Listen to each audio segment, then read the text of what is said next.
പ്രിയപ്പെട്ട വിദ്യാർത്ഥികളെ, നമ്മൾ കഴിഞ്ഞ ക്ലാസ്സിൽ പഠിച്ചതിന് തുടർച്ചയായി ഇന്ന് നമ്മൾ മൂന്നാമത്തെ കൺസെപ്റ്റാണ് പഠിക്കുന്നത്. അതെന്താണെന്ന് നമുക്ക് നോക്കാം.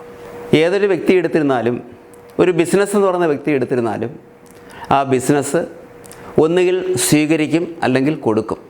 ഇത് ഒരു ട്രൂത്താണ്, ഒരു സത്യമാണ്, വസ്തുതയാണ്. സ്വീകരിക്കും അല്ലെങ്കിൽ കൊടുക്കും. സ്വീകരിക്കുന്ന വശത്തെയാണ് നമ്മൾ റിസീവിങ് ആസ്പെക്റ്റ് എന്ന് ഇംഗ്ലീഷിൽ പറയുന്നത്. Receiving aspect. അതിന് നമ്മൾ അക്കൗണ്ടിങ് ടേം ഉപയോഗിക്കുന്നത് ഡെബിറ്റ് എന്നാണ്. അപ്പോൾ ഡെബിറ്റ് കൊണ്ട് അർത്ഥമാക്കുന്നത് റിസീവിങ് ആസ്പെക്റ്റ് എന്നാണ്. വശമെന്ന് പറഞ്ഞാൽ ഇവിടെ മൂന്ന് കാര്യങ്ങൾ വരണം. കഴിഞ്ഞുപോയ കാര്യം വരണം, പാസ്റ്റ്, അതാണ് റിസീവ്ഡ്. ഇപ്പോഴത്തെ കാലം എന്ന് പറഞ്ഞാൽ പ്രസൻറ്റ് എന്ന് വെച്ചാൽ വർത്തമാനകാലം, അതാണ് റിസീവ്സ് അല്ലെങ്കിൽ റിസീവ് എന്ന് പറയാം. അടുത്തത് ഭാവിയാണ്, ഫ്യൂച്ചർ, അതാണ് റിസീവബിൾ. റിസീവബിൾ എന്ന് പറഞ്ഞാൽ സ്വീകരിക്കാനുണ്ട്. ഈ മൂന്ന് കാര്യങ്ങൾ ചേർന്ന് വരുന്നതിനെയാണ് ഡെബിറ്റ് എന്ന് പറഞ്ഞിരിക്കുന്നത്. ഇപ്പോൾ കഴിഞ്ഞ ക്ലാസ്സിൽ സാറ് പറഞ്ഞ ഉദാഹരണം എടുക്കുകയാണെന്നുണ്ടെങ്കിൽ, 450 രൂപ വിലയുള്ള ഒരു ടെക്സ്റ്റ് സാറ് വാങ്ങിയപ്പോൾ നമ്മൾ നോക്കുന്നത് എങ്ങനെയാണ്? ബിസിനസ്സിൻ്റെ കണ്ണുകളിലൂടെ കാണണം. അപ്പോൾ 450 രൂപയുടെ വിൽപ്പന നടത്തി എന്നാണ്. 450 രൂപയുടെ വിൽപ്പന നടത്തി. അതിൽ സാറിൻ്റെ കയ്യിൽ പൂർണ്ണമായും തുകയില്ലാത്തതിനാൽ 300 രൂപയെ സാറ് കൊടുത്തോളൂ എന്ന് പറഞ്ഞാൽ ബിസിനസ്സിൻ്റെ കാഴ്ചപ്പാടിൽ നോക്കുമ്പോൾ 300 രൂപ ക്യാഷായി അല്ലെങ്കിൽ പണമായി ബിസിനസ് സ്വീകരിച്ചു. അപ്പോൾ ബിസിനസ് സ്വീകരിച്ചത് എന്താണ്? ക്യാഷാണ്. അപ്പോൾ സ്വീകരിച്ചതിന് കൊടുക്കേണ്ടത് എന്താണ്? റിസീവിങ് ആസ്പെക്റ്റ് ആണ്, ഡെബിറ്റാണ്. അപ്പോൾ അവിടെ ക്യാഷിനെ എന്ത് ചെയ്യും? ഡെബിറ്റ് എന്ന് എഴുതണം. അത് സ്വീകരിച്ചത് ക്യാഷാണ്. ഇനി എന്താണ് അടുത്ത ഐറ്റം എന്ന് പറഞ്ഞു കഴിഞ്ഞാൽ സെയിലാണ്. സെയിൽ നടത്തി. സെയിൽ എന്ന് പറഞ്ഞാൽ വിൽപ്പന നടത്തിയത് എന്താണ്? ഒരു ടെക്സ്റ്റ് ബുക്ക് എന്ന് പറയുന്ന ഒരു സാധനമാണ് കൊടുത്തത്. അപ്പോൾ ബിസിനസ് കൊടുത്തത് എന്താണ്? അത് സാധനമാണ്. ആ കൊടുത്തത് എന്താണെന്ന് നമ്മൾ അടുത്തതിൽ പഠിക്കാം. ഇപ്പോൾ റെസിപ്റ്റ് എന്താണ് എന്ന് നമ്മൾ മനസ്സിലാക്കി. അത് റിസീവിങ് ആസ്പെക്റ്റ് എന്ന് നമുക്ക് മനസ്സിലാക്കാൻ കഴിഞ്ഞു. ഇനി ഇതിൽ അടുത്ത ആസ്പെക്റ്റ് നമുക്ക് നോക്കാം. അത് ക്രെഡിറ്റാണ്. ക്രെഡിറ്റ് എന്ന് പറഞ്ഞാൽ ഗിവിങ് ആസ്പെക്റ്റ് എന്നാണ്. Credit, giving aspect. അതിലും ഈ മൂന്ന് കാര്യങ്ങളുണ്ട്. ഗിവ് എന്നുള്ള നമ്മൾ ആ വാക്ക് മാറ്റി നമ്മളവിടെ പേ എന്നുള്ള വാക്ക് കൊടുത്തിരിക്കുകയാണ്. പേ എന്ന് വെച്ചാൽ കൊടുക്കുക എന്നുള്ള അർത്ഥം തന്നെയാണ് വരുന്നത്. അതുകൊണ്ട് ആദ്യത്തെ പെയ്ഡ് എന്ന് വെച്ചാൽ കൊടുത്തു. ആര് കൊടുത്തു? ബിസിനസ് കൊടുത്തു. അടുത്തത് പേയ്സ്. ആര് കൊടുക്കുന്നു? ബിസിനസ് കൊടുക്കുന്നു. അടുത്തത് പേബിൾ. ഭാവിയിൽ കൊടുക്കും. ആര് കൊടുക്കും? ബിസിനസ് കൊടുക്കും. ഇവിടെയെല്ലാം കണ്ട ബിസിനസ്സിൻ്റെ ഭാഗത്തു നിന്നേ പറയും. ആദ്യത്തെ കാര്യം നോക്കിയാൽ റിസീവ്ഡ് എന്ന് പറഞ്ഞാൽ ആര് റിസീവ് ചെയ്തു? Business received. റിസീവ്സ് എന്ന് പറഞ്ഞാൽ ബിസിനസ് റിസീവ്സ്. റിസീവബിൾ എന്ന് പറഞ്ഞാൽ ആർക്ക് റിസീവബിൾ ആണത്? ബിസിനസ്സിനാണത് റിസീവബിൾ. ക്രെഡിറ്റ് എടുത്താലും ബിസിനസ്സിൻ്റെ കാര്യം തന്നെ.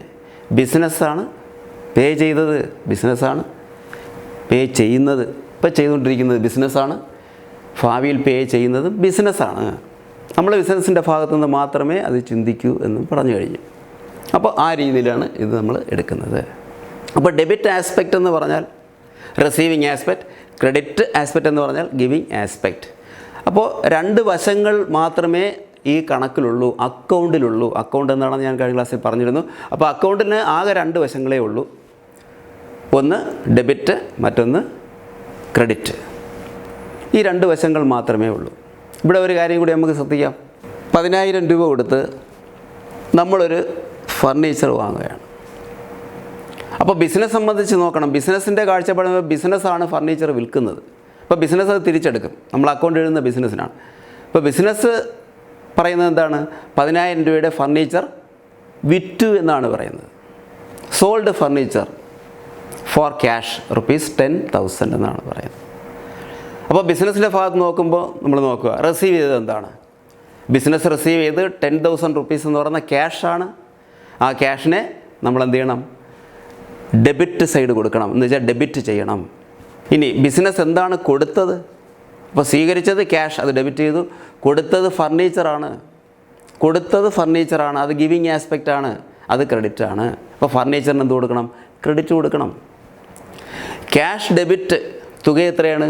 10,000 രൂപ. കാരണം ക്യാഷ് പണമാണ്, മണി കൊണ്ട് പിന്നെ മെഷർ ചെയ്യേണ്ട, ആ കൺസെപ്റ്റ് ആൾറെഡി ഉണ്ട്. ഇനി ഫർണിച്ചർ എന്ന് പറയുന്നത് എന്താണ്? ഫർണിച്ചർ അകസാമാനങ്ങൾ നമ്മൾ പറഞ്ഞിട്ടുണ്ട്. അപ്പോൾ ഫർണിച്ചർ വിറ്റു. അപ്പോൾ ഫർണിച്ചർ എന്ത് ചെയ്തു? കൊടുത്തു. കൊടുത്തത് എന്താണ്? ഫർണിച്ചർ എന്ന് പറഞ്ഞാൽ ശരിയാവില്ല, ഫർണിച്ചറിൻ്റെ വില പറയണം. 10,000 രൂപയുടെ ഫർണിച്ചറാണ് കൊടുത്തത് എന്നാണ്. അപ്പോൾ രണ്ടും 10,000ആണ്. ഡെബിറ്റ് തുക 10,000 ക്യാഷ്, ക്രെഡിറ്റ് തുക ഫർണിച്ചർ 10,000. അപ്പോൾ ഫർണിച്ചറിനെ നമ്മൾ എന്ത് ചെയ്തിരിക്കുകയാണ്? മണി കൊണ്ട് മെഷർ ചെയ്തു. അപ്പോൾ ട്രാൻസാക്ഷൻ അത് ഓക്കെയാണ്, കറക്റ്റാണ്. ഇങ്ങനെ എല്ലായ്പ്പോഴും ഡെബിറ്റും ക്രെഡിറ്റും തുല്യം തന്നെ ആണ്. ആകുമെന്നല്ല, തുല്യം തന്നെ ആണ്. Debit equals credit, credit equals debit. So every business transaction has two aspects, debit aspect and credit aspect. ഇനി തുക നോക്കുകയാണെങ്കിലോ തുക എന്ത് തന്നെയായിരിക്കും? എമൗണ്ട് എന്ത് തന്നെയായിരിക്കും? തുല്യം തന്നെ ആയിരിക്കുകയും ചെയ്യുമെന്നുള്ളതാണ് ഇതിൻ്റെ പ്രത്യേകത. അപ്പോൾ രണ്ട് കാര്യങ്ങളുള്ളത് കൊണ്ട് നമ്മൾ പറഞ്ഞാൽ ഡബിളാണ്, അല്ലെങ്കിൽ 2 sides ആണ്, ഡബിൾ സൈഡ്സ് ആണ്, ഡബിൾ ആസ്പെക്റ്റ് ആണ്. ഈ ഡബിളിനെയാണ് നമ്മൾ ഡുവൽ എന്ന് പറഞ്ഞിരിക്കുന്നത്. ഡുവൽ എന്ന് പറഞ്ഞാൽ ഡബിൾ എന്നേ ഉള്ളൂ, ഡബിൾ ഡബിൾ. അപ്പോൾ ഇവിടെ പഠിക്കുന്നത് എന്താണെന്ന് അറിയാമോ? ഫർണിച്ചർ വിറ്റപ്പോൾ നമ്മൾ 2 സ്ഥലത്തത് രേഖപ്പെടുത്തി. ഒന്ന് ക്യാഷ് ഡെബിറ്റ് ചെയ്തു 10,000 രൂപ, മറ്റൊരു സ്ഥലത്ത് രണ്ടാമത്തെ സ്ഥലത്ത് നമ്മൾ ഫർണിച്ചറിന് ക്രെഡിറ്റ് കൊടുത്തു 10,000 രൂപ. അപ്പോൾ 2 സ്ഥലത്ത് ഈ രൂപ തുക തുല്യമായിട്ട് നമ്മൾ രേഖപ്പെടുത്തിയതുകൊണ്ട് രേഖപ്പെടുത്തുക എന്നുള്ള വാക്ക് നമ്മൾ ഇംഗ്ലീഷിൽ പറയുന്നത് എൻ്റർ എന്നാണ്. റെക്കോർഡൊന്നുണ്ട്. ഇനി നമ്മൾ പഠിക്കാൻ പോകുന്ന വാക്ക് ഇതാണ്, എൻ്റർ. അപ്പോൾ 2 രേഖകളാകുമ്പോൾ നമ്മൾ ഒരു രേഖയെ നമ്മൾ പറയും എൻട്രി. അപ്പോൾ എൻട്രിക്ക് പല അർത്ഥങ്ങളുണ്ട്. പക്ഷേ ഇവിടെ നമ്മൾ എൻട്രി എന്ന് പറഞ്ഞാൽ രേഖ എന്നാണ്, എൻ്റർ എന്ന് പറഞ്ഞാൽ രേഖപ്പെടുത്തുക എന്നാണ്. അപ്പോൾ കൊണ്ട് 2 എൻട്രി വന്നതുകൊണ്ട് നമുക്ക് പറയാം double entry, double entry book keeping. അപ്പോൾ ഈ ഒരു സിസ്റ്റത്തെ നമ്മൾ പറയുന്നത്, ഈ ഒരു സമ്പ്രദായം എന്ന് വെച്ചാൽ അക്കൗണ്ട്സ് എഴുതുന്ന സമ്പ്രദായത്തെ നമ്മൾ പറയുന്നത് double entry system, double entry book keeping. അപ്പോൾ ഡബിൾ എൻട്രി മനസ്സിലായി. ഒന്ന് ഡെബിറ്റ് എൻട്രി. ഡെബിറ്റ് എൻട്രിയുടെ തുക എത്രയാണോ ആ തുകയ്ക്ക് തുല്യം തന്നെ ആയിരിക്കണം ക്രെഡിറ്റ് എൻട്രി. എൻട്രി എന്ന് പറഞ്ഞാൽ രേഖ എന്നാണ്, റെക്കോർഡ് എന്നാണ്. കഴിഞ്ഞ ക്ലാസ്സിലൊക്കെ നമ്മൾ പഠിച്ചിരുന്നു, ജേണൽ ഒരു ബുക്കാണ്, ലെഡ്ജർ മറ്റൊരു ബുക്കാണ്. അപ്പോൾ അവിടെ കണ്ട ബുക്സ് ഓഫ് അക്കൗണ്ട്സ് ആണ് ബിസിനസ് കീപ്പ് ചെയ്യുന്നത്. ഈ ബുക്സ് ഓഫ് അക്കൗണ്ട്സ് കീപ്പ് ചെയ്യുമ്പോഴെല്ലാം ഇത് മനസ്സിലുണ്ടായിരിക്കണം, ഡെബിറ്റിന് തുല്യം ക്രെഡിറ്റ് ആണ് എന്നുള്ള ബോധം. അതിൽ നിന്നുകൊണ്ടാണ് നമ്മളിത് എഴുതുന്നത്. അപ്പോൾ 3 കാര്യങ്ങൾ നമുക്ക് വേണം. നമ്മൾ ബിസിനസ് ആണെന്ന് അസ്യൂം ചെയ്യണം. അപ്പോൾ എൻറ്റിറ്റി കൺസെപ്റ്റ് വന്നു. ട്രാൻസാക്ഷൻ മണി കൊണ്ട് മെഷർ ചെയ്ത് നമ്മൾ ഇന്ത്യക്കാരായതുകൊണ്ട് ഇന്ത്യൻ റുപ്പീസിൽ അത് രേഖപ്പെടുത്തുന്നു. അപ്പോൾ അത് മണി മെഷർമെൻറ്റ് കൺസെപ്റ്റ് വന്നു. പിന്നെ മൂന്നാമത് നമ്മൾ പറഞ്ഞത് ഡുവൽ ആസ്പെക്റ്റും പറഞ്ഞു. ഇനി നമുക്കിതിൽ ചില എക്സാമ്പിൾസാണ് നോക്കേണ്ടത്. ആ എക്സാമ്പിൾസ് ഞാനിവിടെ പറയാം. Mister smart started business with cash ₹1 lakh എന്നാണ് ഒരു ട്രാൻസാക്ഷൻ തന്നിരിക്കുന്നത്. അപ്പോൾ മിസ്റ്റർ സ്മാർട്ട് 1 ലക്ഷം രൂപ ക്യാഷ് മുടക്കിക്കൊണ്ട് ഒരു ബിസിനസ് ആരംഭിച്ചു എന്നാണ്. അപ്പോൾ കഴിഞ്ഞ ക്ലാസ്സിൽ നമ്മളെ ഷാനോ സാർ പറഞ്ഞിരുന്നു ഇത് മുതൽ മുടക്കിനെയാണ് ക്യാപിറ്റൽ എന്ന് പറയുന്നത്. അപ്പോൾ ഇനി നമുക്ക് നോക്കാം. ബിസിനസ് എൻറ്റിറ്റി കൺസെപ്റ്റ് പറഞ്ഞാൽ നിങ്ങൾ ഓരോരുത്തരും ബിസിനസ്സിൻ്റെ കണ്ണുകളിലൂടെ ഈ ട്രാൻസാക്ഷനെ കാണണം. അപ്പോൾ നിങ്ങൾ ബിസിനസ്സാണ്. അപ്പോൾ നിങ്ങളെന്താണ് ചെയ്തത്? ബിസിനസ്സിന് 1 ലക്ഷം രൂപ ക്യാഷായി ലഭിച്ചു എന്നാണ്. അപ്പോൾ അവിടെ എന്താണ്? ബിസിനസ് റിസീവ്സ് ക്യാഷ് ₹1 lakh ഉണ്ട്, റിസീവ്സ്. അപ്പോൾ റിസീവിങ് ആസ്പെക്റ്റാണ്, ആ ക്യാഷാണ് ഡെബിറ്റ്. ഡെബിറ്റ് എന്നുള്ളതിന് നമ്മൾ വളരെ ചുരുക്കി എഴുതാറുണ്ട്. അത് DR എന്ന് എഴുതും. D capital letter, R small letter, പിന്നെ ഒരു കുത്തൂടെ കൊടുക്കാറുണ്ട്. അത് ഡെബിറ്റ് എന്നാണ് നമ്മൾ വായിക്കുന്നത്, ഡെബിറ്റ് അല്ലെങ്കിൽ ഡെറ്റർ എന്ന് വായിക്കും. ഇനി രണ്ടാമത്തെ കാര്യം നോക്കുകയാണെന്നുണ്ടെങ്കിൽ ബിസിനസ്സിന് 1 ലക്ഷം രൂപ റിസീവ് ചെയ്തു. റിസീവ് ചെയ്തത് ആരിൽ നിന്നാണ്? മിസ്റ്റർ സ്മാർട്ടാണ്. സ്മാർട്ടാണ് ബിസിനസ്സിൻ്റെ ഓണർ അല്ലെങ്കിൽ ബിസിനസ് മാൻ. ഒരു പൊതു തത്വം എന്താണെന്ന് വെച്ചാൽ, നമ്മൾ പണമോ പണത്തിന് തുല്യമായുള്ളതോ സ്വീകരിച്ചാൽ കൊടുക്കാനുണ്ട് എന്നാണ് അതിൻ്റെ അർത്ഥം. സ്വീകരിച്ചാൽ നമ്മൾ കൊടുക്കാനുണ്ട്. ഇനി നമ്മൾ കൊടുത്താൽ ആ പണം നമുക്ക് കിട്ടാനുണ്ട് എന്നാണ് അർത്ഥം. കണ്ടോ? അപ്പോൾ ബിസിനസ് സ്വീകരിച്ചാൽ ആ പണം കൊടുക്കാനുണ്ട് എന്നാണ്. ബിസിനസ് കൊടുത്താൽ ആ പണം കിട്ടാനുണ്ട്, സ്വീകരിക്കാനുണ്ട് എന്നാണ് അർത്ഥം. അപ്പോൾ രണ്ടും അതിനകത്ത് അടങ്ങിയിട്ടുണ്ട്. അപ്പോൾ ഈ എക്സാമ്പിൾ അനുസരിച്ച് ബിസിനസ് 1,00,000 രൂപ സ്വീകരിച്ചു. അത് ക്യാപിറ്റലാണ്. അത് സ്വീകരിച്ചത് കൊടുക്കാനുള്ളതാണ്, കൊടുക്കാനുണ്ട് എന്ന് വെച്ചാൽ ബിസിനസ് കൊടുക്കാനുണ്ട്. ആർക്ക് കൊടുക്കാനുണ്ട്? സ്മാർട്ടിന് കൊടുക്കാനുണ്ട്. സ്മാർട്ട് ബിസിനസ് മാനാണ്. ബിസിനസ് മാൻ മുടക്കുന്നതെല്ലാം തന്നെ ക്യാപിറ്റലാണെന്ന് നമുക്കറിയാം. അതുകൊണ്ട് സ്മാർട്ട് എന്ന് പറയുന്ന ബിസിനസ് മാൻ്റെ ക്യാപിറ്റലാണ് ഈ 1,00,000 രൂപ. അപ്പോൾ കൊടുക്കാനുള്ളത് എന്താണെന്ന് ചോദിച്ചാൽ നമ്മൾ പറയും ക്യാപിറ്റലാണ് കൊടുക്കാനുള്ളത്. ആർക്കാണ് കൊടുക്കാനുള്ളത്? വ്യക്തിക്കാണ് കൊടുക്കാനുള്ളത്, സ്മാർട്ടിനാണ് കൊടുക്കാനുള്ളത്. അപ്പോൾ അതുകൊണ്ട് അത് ക്യാപിറ്റൽ. അപ്പോൾ ക്യാപിറ്റൽ എന്താണ്? കൊടുക്കാനുള്ള തുകയാണ് ക്യാപിറ്റൽ. അപ്പോൾ ക്യാപിറ്റലിന് കൊടുക്കാനുള്ളതാണ് ഗിവിങ് ആസ്പെക്റ്റ്, അതിന് ക്രെഡിറ്റ് കൊടുക്കണം.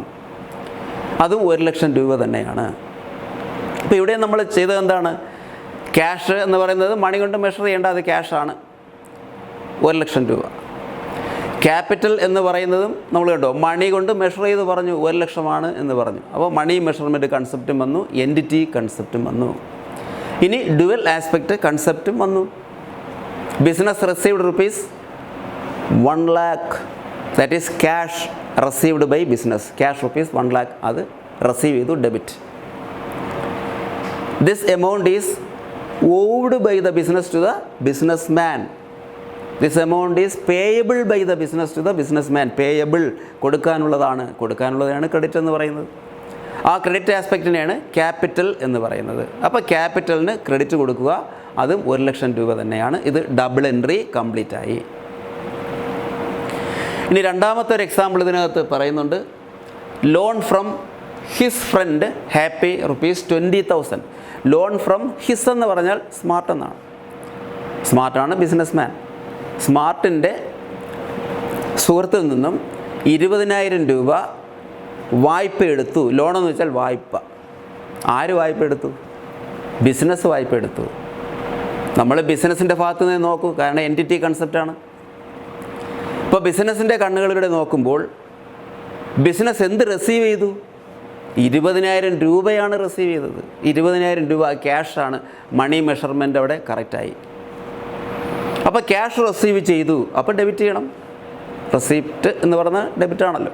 അപ്പോൾ ക്യാഷ് ഡെബിറ്റ് ചെയ്തു. അതിൻ്റെ തുക എത്രയാണ്? 20,000 രൂപയാണ്. ഞാൻ നേരത്തെ പറഞ്ഞു, റിസീവ് ചെയ്താൽ കൊടുക്കാനുണ്ട് എന്നാണ് അർത്ഥം. കൊടുക്കാനുണ്ട് എന്ന് പറഞ്ഞാൽ അത് ഏത് രൂപത്തിലാണ് എന്നാണ്. അത് ലോൺ എന്ന രൂപത്തിലാണ്, വായ്പ എന്ന രൂപത്തിലാണ്. അപ്പോൾ കൊടുക്കാനുള്ളത് ആർക്കാണ് എന്ന് ചോദിച്ചാൽ നമ്മൾ പറയും ഹാപ്പിക്കാണ് കൊടുക്കാനുള്ളത്. ഹാപ്പിയുടെ നിന്ന് വായ്പ എടുത്തതാണ്. അപ്പോൾ ഹാപ്പി പേഴ്സണാണ്. അപ്പോൾ ഹാപ്പിക്ക് കൊടുക്കാനുള്ളതാണ്. കൊടുക്കാനുള്ളത് എന്ന് എഴുതുമ്പോൾ എന്താണ് കൊടുക്കാനുള്ളത്? ഹാപ്പിക്ക് ലോൺ തുകയാണ് കൊടുക്കാനുള്ളത്. അപ്പോൾ ഹാപ്പീസ് ലോണാണ് നമ്മൾ കൊടുക്കാനുള്ളത്. അപ്പോൾ ഹാപ്പീസ് ലോൺ ക്രെഡിറ്റ് ചെയ്യണം. അതിനെ മണി കൊണ്ട് മെഷർ ചെയ്യണം. ആ ലോണിനെ മണി കൊണ്ട് മെഷർ ചെയ്തപ്പോൾ എത്രയാണെന്ന് മനസ്സിലായി? 20,000 രൂപയാണ്. അപ്പോൾ 20,000 രൂപ ഹാപ്പീസ് ലോൺ ഇനത്തിൽ കൊടുക്കാനുണ്ട്, അത് ക്രെഡിറ്റാണ്. അപ്പോൾ വീണ്ടും ഡബിൾ എൻട്രി കംപ്ലീറ്റ് ആയി.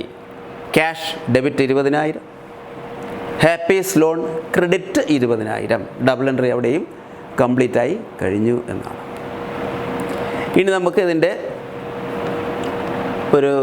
നമ്മളെ ബിസിനസ് എന്ന് പറയുന്നത് എപ്പോഴും ചെയ്യുന്ന രീതി എന്ന് പറയുന്നത്, ബിസിനസ് യഥാർത്ഥത്തിൽ അങ്ങനെ ഒരു വ്യക്തിയേ ഇല്ല. നമ്മളത് പറഞ്ഞു കഴിഞ്ഞു. നേരത്തെ പറഞ്ഞത് സങ്കല്പം മാത്രമാണ്, അസംഷനാണ്, അതൊരു കൺസെപ്റ്റാണ്. ബിസിനസ്സിന് സ്വന്തമായിട്ടൊന്നും കിട്ടില്ല. ആരെങ്കിലും കൊടുക്കുന്നതാണ് ഇവിടെ ക്യാപിറ്റൽ എന്ന് പറഞ്ഞിരിക്കുന്നത്. മറ്റൊരാളുടെ കടമെടുത്തതാണ് 20,000 രൂപ എന്ന് പറയുന്നത്. ഇതെല്ലാം തിരിച്ചു കൊടുക്കാൻ ഉള്ളതുമാണ് എന്നാണ് നമ്മൾ മനസ്സിലാക്കുന്നത്. ഇവിടെ നമ്മൾ നോക്കുകയാണെന്നുണ്ടെങ്കിൽ ഈ ക്യാഷിനെ നമുക്ക് അസറ്റ് എന്ന് വിളിക്കാം. ഷാനവാസ് സാർ അത് വളരെ ഭംഗിയായി നിങ്ങൾക്ക് പറഞ്ഞു തന്നിട്ടുണ്ട്. അപ്പോൾ അത് ക്യാഷ് അസറ്റാണ്. ആരുടെ അസറ്റ്? ബിസിനസ്സിൻ്റെ അസറ്റ്. എല്ലാം ബിസിനസ്സിൻ്റെ ഭാഗത്ത് നിന്ന് നോക്കൂ. ക്യാഷ് അസറ്റ് എത്രയുണ്ടെന്ന് നോക്കിയാൽ നമുക്ക് പറയാം, ക്യാപിറ്റൽ ഇനത്തിൽ 1,00,000 രൂപയും ഹാപ്പീസ് ലോൺ ഇനത്തിൽ 20,000 രൂപയും റിസീവ് ചെയ്തു. അപ്പോൾ 1,20,000 രൂപയാണ് ക്യാഷ്, 1,20,000 രൂപയാണ് അസറ്റ്. ഇനി നമുക്ക് നോക്കാം, ഇതിൻ്റെ മറ്റൊരു സൈഡ് നോക്കാം. ഇത് അസറ്റാണല്ലോ, അപ്പോൾ റിസീവ് ചെയ്ത രണ്ടും റിസീവ് ചെയ്താണ്. ക്യാഷ് 1,00,000 റിസീവ് ചെയ്തു, ക്യാഷ് 20,000 റിസീവ് ചെയ്തു. അപ്പോൾ ആ ക്യാഷ് അസറ്റ് റിസീവ് ചെയ്തതാണ് നമുക്ക് 1,20,000 രൂപ. അപ്പോൾ അത് ഡെബിറ്റ് അല്ലേ? ഡെബിറ്റ് ആണെങ്കിൽ ആ ഡെബിറ്റ് തുകയ്ക്ക് തുല്യമായി ക്രെഡിറ്റ് വന്നിരിക്കണം. ഇനി ക്രെഡിറ്റ് നമുക്ക് നോക്കാം. ഞാൻ പറഞ്ഞല്ലോ, സ്വീകരിച്ചാൽ കൊടുക്കാനുണ്ട് എന്നാണ് അതിൻ്റെ അർത്ഥം. അപ്പോൾ കൊടുക്കാനുള്ളത് എത്രയാണെന്ന് നമുക്ക് നോക്കാം. ക്യാപിറ്റൽ ഇനത്തിൽ ഈ ബിസിനസ് 1,00,000 രൂപ സ്മാർട്ടിന് കൊടുക്കാനുണ്ട്. അപ്പോൾ കൊടുക്കാനുള്ളതിനെ ലയബിലിറ്റി എന്ന് വളരെ വ്യക്തമായി നിങ്ങൾ പഠിച്ചിട്ടുണ്ട്.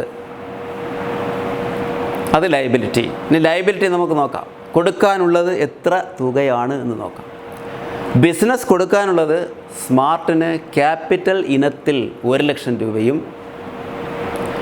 ഹാപ്പിയുടെ ലോൺ ഇനത്തിൽ 20,000 രൂപയും കൊടുക്കാനുണ്ട്. രണ്ടും കൊടുക്കാനുള്ളതാണ്. കൊടുക്കാനുള്ളതിനെയാണ് ബാധ്യത അല്ലെങ്കിൽ ലയബിലിറ്റി എന്ന് പറയുന്നത്.